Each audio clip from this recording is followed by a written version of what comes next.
In our continuing series on Kabbalistic concepts, we're going to start today trying to explain the concept of what they call olamot, worlds.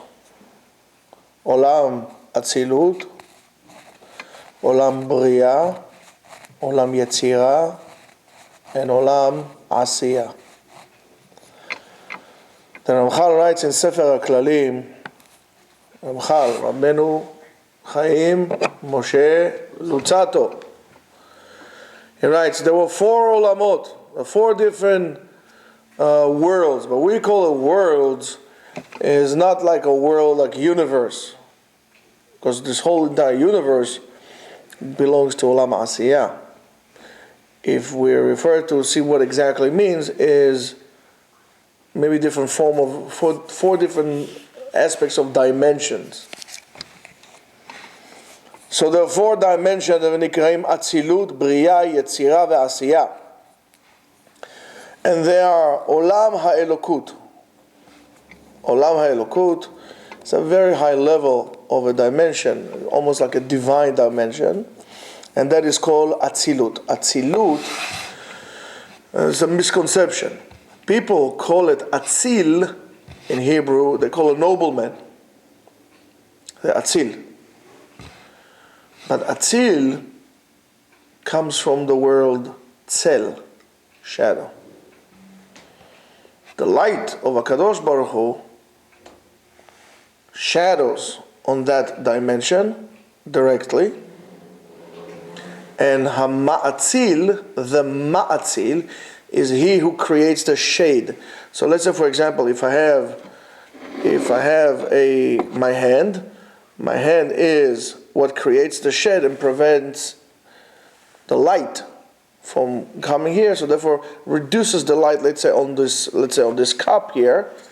It's a beautiful cup of coffee, and this is the light that comes from the light bulb. All right. And here is Olam HaAtzilut, where there is only a shadowing factor from the light of above into this dimension. Olam, there is Olam HaKiseh. Kiseh means throne, chair, throne of glory. And that's Olam HaBriya. Olam HaMalachim, the world of angels, it's called Yetzira. Yetzira. So if Olam HaKiseh, the world of the throne, is called Bria. Bria means creation. In order to understand that, is in our world it is impossible to create.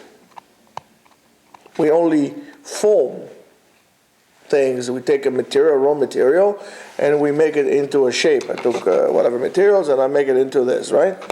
But I can't create material out of nowhere, just like by thought, whatever, just to generate because it's impossible. That's why, in terms of physics or biology, there's no what we call bria yesh me'ayin, a creation out of nowhere. There's no such thing. Everything has a source in which it came from. And again, there is no contradiction to how science understands that. Of course, science based to the Torah, not Torah based on science. So Olam Yetzira is Olam of formation. And one needs to understand what happens. In Bria, it's more of like, let's say, a thought process, and now we take in the material and we're doing it. And the lower world, Olam HaTachton, the lower world, is Olam HaAsiya, which is the world that we are at, is Olam HaAsiya. Olam HaAtzilut, the highest one, who shoresh lekol hametziut she'anu nimtza'im ba, is the root for all realities in which we live within this reality. In other words, the reality that we have here has its root in Olam HaAtzilut. And when we are talking about Machshevet HaBriya, about the thought of creation, of course we are talking about Akavanai to Olam HaAtzilut, in other words, for the 10 Sferot, as we said before, with what are called the 5 partsufim in that world. Partsufim, we already explained before, are those lights that are completed, and those lights shine on our world through the actions of mitzvot and so on and so forth. And chas v'shalom, those lights are being turned off a little bit, not turned off, but rather masked by our averot, or by our wrongdoing, and so on and so forth.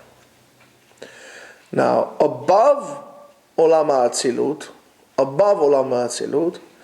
it belongs already to the Olamot of the Ein Sof, the endless reality. And in terms of how things evolved, when things come up, they come up from Olam HaAtzilut, and then they roll down and they evolve down to the other worlds. But the source of everything, as it manifests itself here, comes from Olam HaAtzilut, not from the part of the Ein Sof. And we're going to explain this further on, Be'ezrat Hashem, as we can see that. Whether it's going to be the conduct of be able to distinguish between good or bad, or the conduct for those who have a choice, and so on and so forth. But for the other words, there are above Olam HaAtzilut, we are talking about a conduct to the future, to the world to be, where it's going to be a conduct of only good, no bad, and in a way there's no choice, but yes, together with that. And this is only La'atid level for the time being. We're going to reveal and we're still something that we struggle with, the complete unification of HaKadosh Baruch Hu. Like, what does it mean? How do we call it? Yechudo shel HaKadosh Baruch Hu be'olamo. How HaKadosh Baruch Hu is the one and only, and is a certain entity, and how he's, and so on and so forth. This is only going to be revealed to us La'atid level. We all struggle with this one way or another. We all have our doubts. And then because we have our doubts, we are on a mission to reveal. We need to reveal that. If give me a siddur 1 second. Siddur. Sam I am. A remes to that, a hint to that, could be found at least 3 times a day. Actually, not at least 3 times a day. At the end of every Tefila, when we say Aleinu Leshabeach, where we reveal our intents to bow down in front of the King of all kings, the Holy One himself, he who creates heaven and earth, and he sits up in the heavens above, and his divine presence begivem meromim. Now you can see how the order of the olamot could be somewhat revealed into this segment here. Hu Eloheinu od ve'enu acher. He is Hashem. He is our God. There's nobody else. Emet malkenu ve'efes zulato. He is truthful. There's nothing by him. This is all declaration of, in a way, of how Kadosh Baruch Hu is, and how he's going to be in the future. I'll show you. Ve'yadata hayom v'hashevota levavecha. And you should know that yourself, and you should make tshuva today, because Hashem is the God in the heaven above, on the hour, and on the earth below. Eno, there's nothing else. Therefore, nodelecha, we should thank you, Hashem Elokeinu, le'erod me'era b'tiferet uzach, to see soon your glory, and that la'avir gilulim min haaretz ve'elilim karot ikaretun, to remove all idol worshipping from this earth, letoken olam b'malchut Shaddai, to fix this world in the kingdom of Hashem. Then, v'chol basar ikeru b'shimcha, and all creatures will call upon your name. Le'afnot elecha kol rishei aretz, yakiru v'yedu kol yeshvei tevel, all the dwellers of the world would know you and know about you. Ki lecha ticha kol berech, because to you every knee will bow. V'tishava kol lashon, and every tongue will swear to you. Lefanecha, in front of you, Hashem Elokeinu. Ichru v'yipol, they will fall and bow. U'lichvot shemcha ikaretenu, ותמלוך עליהם לעולם ועד, כי המלכות שלך היא לעולם מעט בכל בכבוד, and so on and so forth. השם ימלוך לעולם ועד, והיה השם למלך על כל הארץ, ביום ההוא יהיה השם אחד ושמו אחד, and then God will be the one and only, and so on and so forth. In a way, it is referred to, this tefillah, this prayer of Alenu Leshabeach, is a tremendous tefillah. I think it's maybe the most powerful part of tefillah. One of them. That it is a manifestation, it is a statement of the world to come. How would it be when it's going to be in La'atid Lavo, in the future? And that is a reflection of the world above Olam Atzilut. This is how it's going to be. This is only going to happen and be determined by our ability to do tshuva and to look. So therefore, HaKadosh Baruch Hu, in order for that to be revealed, He created an in-between stage. An in-between stage of different types of dimensions, and through the so-called imperfection of the world and the ability of us to choose, through this choosing, we are reaching out to the end, with the end in mind, of revealing to Hashem how great it is. Only a person who does tshuva, that's why a Baal tshuva is a process that should be done daily, to dwell into that and to recognize that Hashem is one. That is a process that everybody should and must do. You are taking a part in this huge project to crown Hashem as King on the earth. That's why you have to look for it. So Alenu Leshabeach is a tremendous tefillah. Most people say it on the way out to shul. Yalla, Alenu Leshabeach, sign to the roll your tefillah and hit the door. That's not. Alenu Leshabeach, Gemara says, when they say the Malachim come down and listen to this praise, because it is above this, and it refers to the world's Olam Ein Sof. It's above Olam Atzilut. The angels cannot reach that. We can do that. So you have to understand that every part of your tefillah is a tremendous mystical component. You just have to know what does it relate to. This is not just additions of poetry that Chachamim put in. There's tremendous meaning to it, and so on and so forth. And only then, through our ability to choose, we could diminish the bad. And why is it important to say it? Why do I need to verbalize it? Why do I need to say it? I'll try to give you an example from the secular world. Let's say, for example, a president, an American president, wants to go to war. What does he need to do? Get approval from the Congress to declare war. And upon approval of Congress, then they go to war. Funny thing, that in 40 years there was no declaration of war by the United States.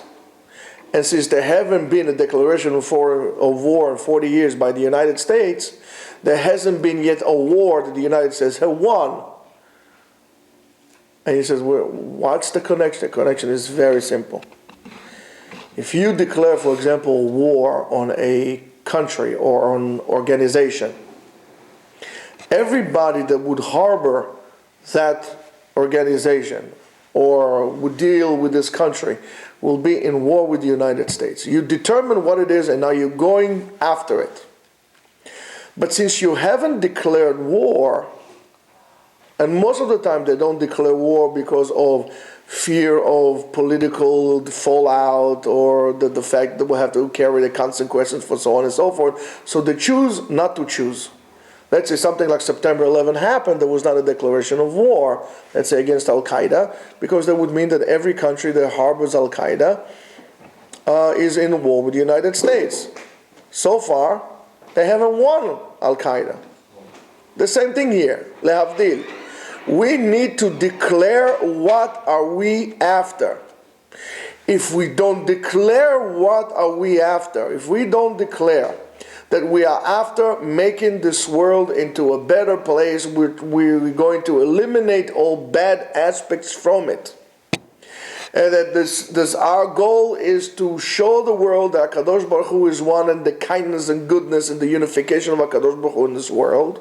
If we are not going to do it, it's never going to happen. But since we're saying it, now we need to act upon what we say. If we don't act upon what we're saying, we're never going to reach our goal, regardless of what this goal would be. So you need to determine what you're after. And our job is to bring this world above and beyond those worlds, those dimensions, to bring it all the way up, higher and above to the Olam of Ein Sof, where there is no bad, to bring the future now. This is our job. And we need to therefore remind ourselves. So therefore when you read Aleinu Leshabeach, next time Bezat Hashem in Mincha, when you're going to read the Aleinu Leshabeach, think about the words. And if you don't understand the Hebrew words, take an English Siddur and read the translation of that Tefillah. It's an amazing, powerful Tefillah. Another one, which I think is maybe the most powerful one, is right after Uval Etzion. Barachenu Hashem Elokeinu, and so on and so forth. Shebachar banu michol ha'amim, right? So that tefillah is also extremely powerful. It's a declaration of how unique you are. You need to verbalize to yourself that you are unique, and so on and so forth, because that's why. Not because there's something special about you, just because HaKadosh Baruch Hu chose you. Your uniqueness is not generated by you, but rather the fact that HaKadosh Baruch Hu chose you to be the one. So I do encourage you to learn your tefillot. Understand what you're saying, and it will take a different meaning. Have a great day.